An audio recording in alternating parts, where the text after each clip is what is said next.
Connaissez-vous les probiotiques? Ce mot tant entendu et tant prononcé dans les pubs de Danone ou encore dans celles des médicaments. Non? Eh bien, laissez le micro-monde vous expliquer ce beau et doux terme. Alors tout d'abord, cette histoire de probiotiques, ça remonte à très loin. Car à l'époque, les produits fermentés étaient énormément produits.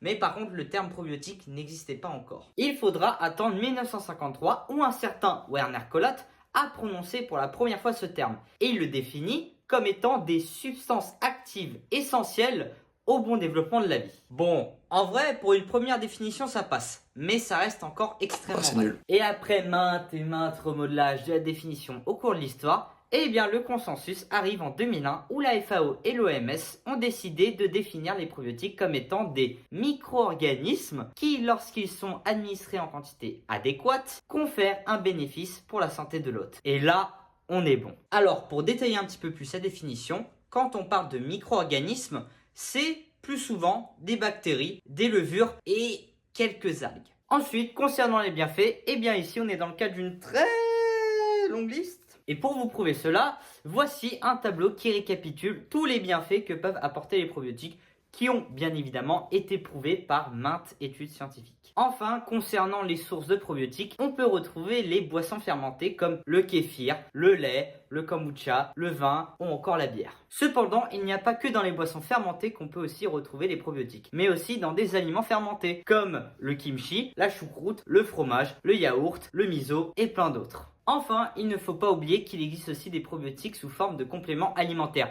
Mais il ne faut surtout pas en abuser, car les fameux bienfaits vont se transformer en dommages collatéraux. Et j'en suis sûr que vous n'avez pas envie d'y faire face. En tout cas, c'est tout ce que j'avais à dire pour aujourd'hui. Donc n'oubliez pas de vous abonner au compte TikTok, au compte YouTube, de partager tout ça. Et je vous dis à la prochaine. Tchuss!